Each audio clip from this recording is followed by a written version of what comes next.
So ESPN put out this article where they do surprising players in the off season that they highlight from camp and all that stuff from what they seen.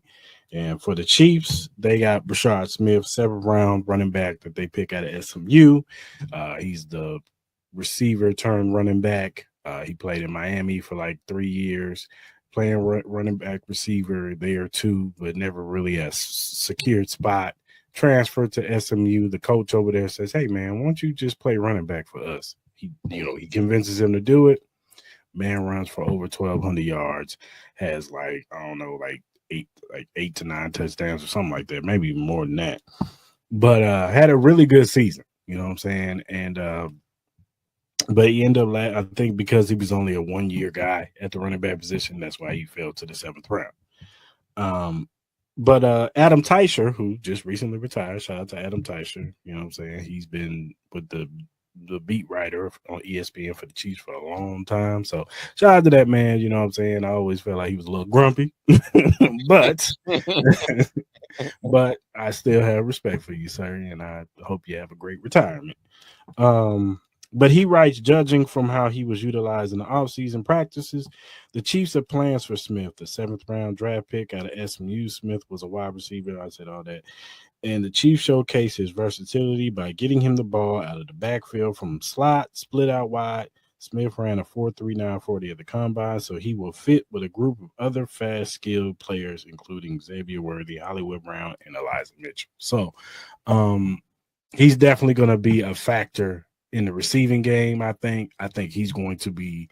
I think the punt return job is his to lose. Mm-hmm.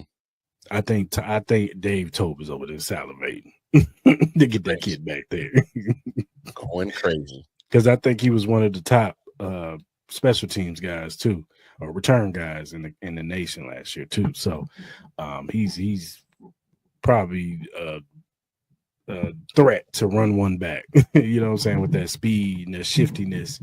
And then as a running back, I love the pick. A lot of people I know they wanted a certain type of running back, and I get it. I did too.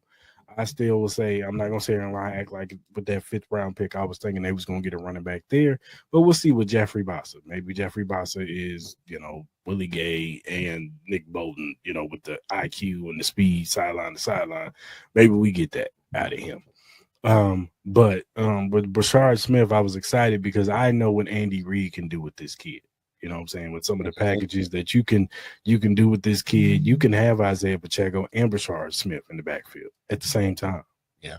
You can split him out wide as a wide receiver, and he can run wide receiver routes, not just, running back routes. You know what I'm saying? Like, he can run real wide receiver routes. You can put him on a linebacker. You can put him on a safety, and they're not catching this kid. And as a running back, if he gets to the 2nd level, you're not catching.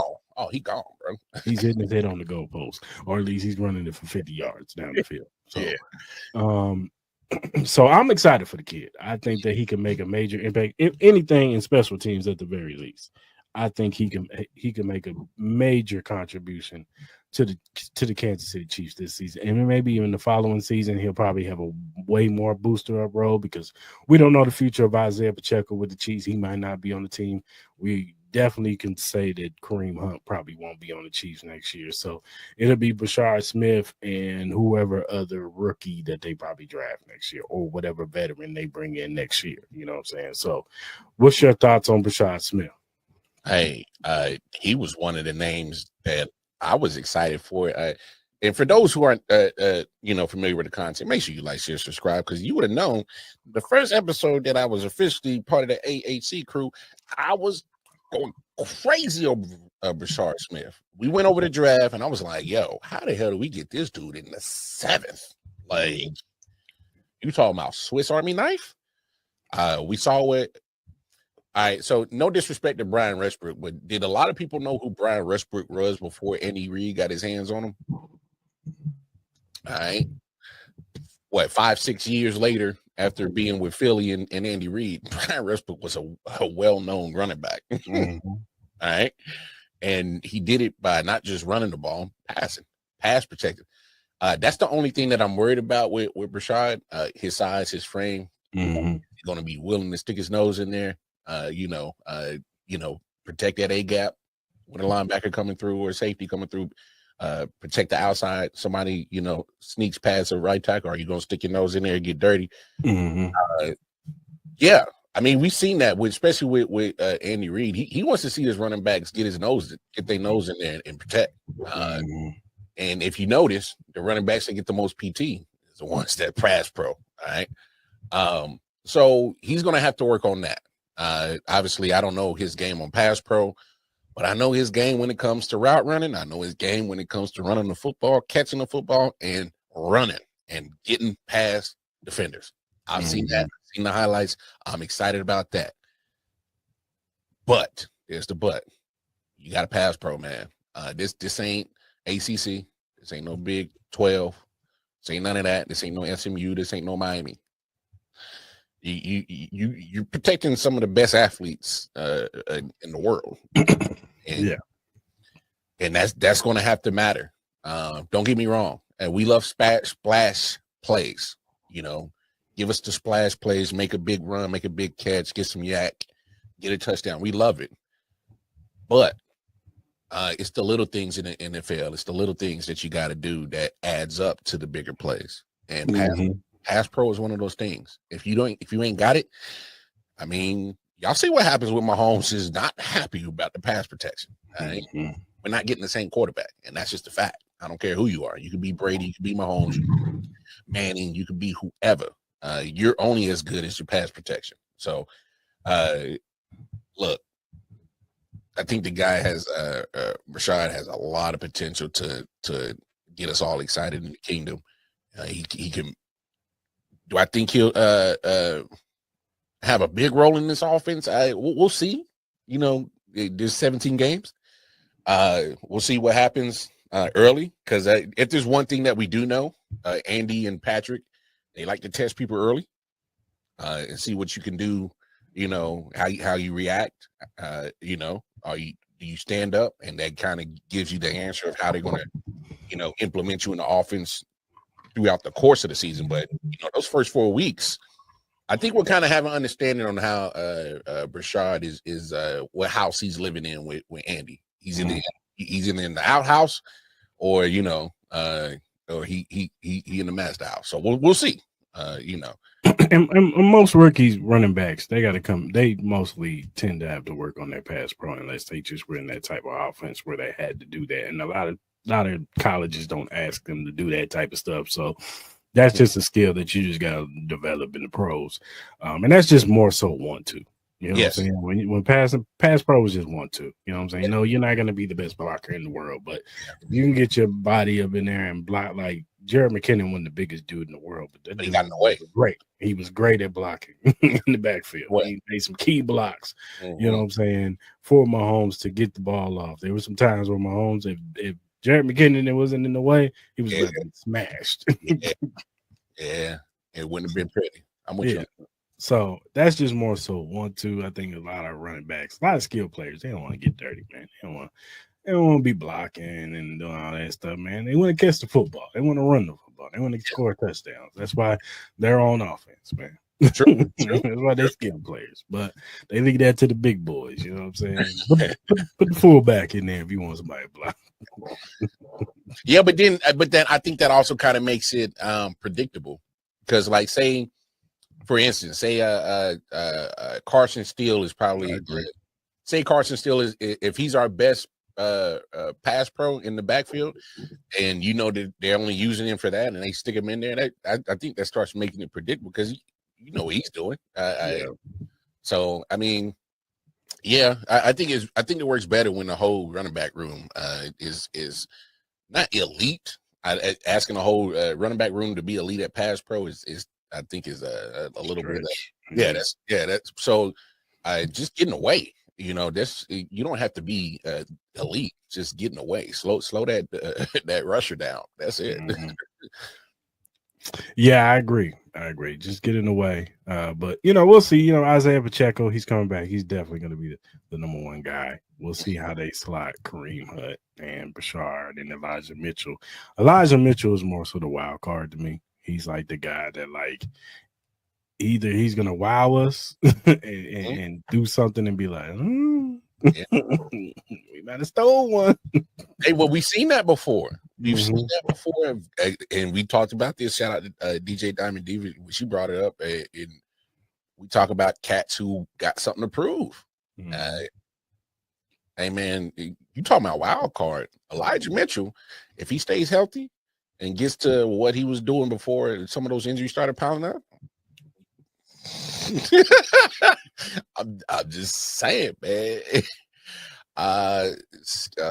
Is he a lock at one? I think he's a lock, but I think it's a lock. But there's one of these running backs got to keep to unlock it. I put it to you like that. He's a lock, but it's not. They got the combination if they need to unlock. If they can unlock it, you know what I'm saying? So, hey, I'll put it to you this way. I think he's penciled in as number one, but it's pencil.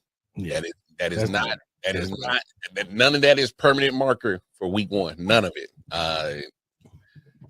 He's penciled in as week one starting, but there's a lot of, and we talked about this before. There's a lot of guys in that backfield. They got something to prove. So I would say everybody but Kareem Hunt, because I think Kareem Hunt is who he is right now. I think he's just happy to be here.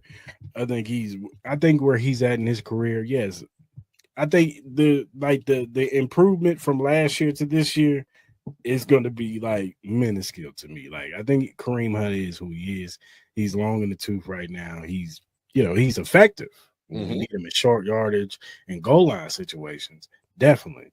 But I do think that he is who he is. And I think that proving something is not so much. Isaiah Pacheco has something to prove because this is a contract year for him. Yeah. You know what I'm saying? Elijah Mitchell has something to prove because the injuries, he's still young. And if he could have a solid season, maybe not with the Chiefs, but somewhere else, he can get paid. You know what I'm saying? He'll get a 2-year contract. I don't know, $12 million deal. You know what I'm saying? Something like that. I think Brashard Smith is cool. I don't think he has a lot to prove because he's a rookie. I think that, he gets in what he fits in right now. I think next year he'll have more to prove. Like, oh, can you possibly be the guy? You know what I'm saying? Well, go ahead. For me, I get what you're saying, because I think with Kareem, this is pretty much it. Like what you said, you get what you get with Kareem, and I guess the only improvement, or the thing that I'm saying that he has to prove is, because he did something phenomenal for the Chiefs last year, literally off the couch. He did. I mean, we got to give Kareem props. I think they ran him to the ground. They did. They ran him to the ground. Them 3 games, they ran 20. They was 20 carries, over 20 carries. No, they didn't. They didn't. I'm just saying, it was over 20 carries. And yeah. By that 4th game, it was like, he was tired. Yeah, he was tired. He was ready. And for me, and I think and that's where I'm at with Kareem, is like, I just think he's in such a better situation this year with the full off season. Training camp's going to be coming up, and he's not on the couch. So like, there's such a huge difference between getting off the couch using week 7, 8, 9, and 10 to get in shape, to get in football shape. I mean, that's pretty much what he's doing, getting him 20 carries a game. He was trying to get that boy back in football shape. Now, this, knowing Kareem and how we've seen his career with a full off season, I don't know. Maybe my level of expectations of play or contributions for him is going to be just a little bit higher, because I'm like, all right, well, you're not off the couch this year. So it's kind of like, that's just where I'm at with Kareem. Do I think he's going to go back to his rookie year and put up 1,200 yards? No, I'm not thinking that, Chiefs Kingdom. So don't come at me in my DMs. I'm just saying, like, with the competition that is organically getting built right now, and it ain't even training camp, I just think it should put everybody's awareness heightened a little bit in that running back room and say, hey, man, when it's your reps, make them look good. When it's your reps, make them look good, and just kind of let the chips fall where they may. So it's going to be interesting, man. It's going to be a dope training camp. I can't wait, dog. Yeah, it's going to be crazy. It's definitely going to be crazy. I just can't wait for football season, dog. No, I'm so excited for training camp. Like, bro, I'm just like, come on, man. Let's just get to training camp because then we can really start really seeing how this team's going to start formulated. Because for me, I just love the fact that this team has really they got it. That was such an old school draft and offseason. They got gritty attitude players, offensive line, defensive line. They gotten guys that are just gonna, you know, play damn tough football. I think this. So I don't know about you, Chris, but I kind of feel like a lot of people felt like the Chiefs were so much of a finesse team. They didn't think that you can be like one of those gritty, tough ass teams. And they never put that with the Chiefs. And I thought that was kind of misconception because I mean, like, look at how the Chiefs been doing for the last few years. Yeah, they've been grinding, ground and pound, grind, ugly football. Like we hate it. We love the winning, but watching it is like, because if you look at the first half of Mahomes and Andy, that is total opposite from the second half. So it's a whole different way that they've been operating. So I don't know, man. Yeah, I like that stat. 728 off the couch last year, so I don't know. He might be able to get 1K. I don't know if he getting 1K, but if he get 1K, then give us the Super Bowl. we having a whole different conversation. Having a whole different conversation. If you give us 1K, then that Lombardi trophy, go ahead and slide that joint on over, pimp. So it's crazy, man. But I'm just looking at how the fact that this team is clearly a rough and rugged team, and then they got more rugged this year, and the speed is back. So what are you going to do with a rough and rugged team with their speed options back? So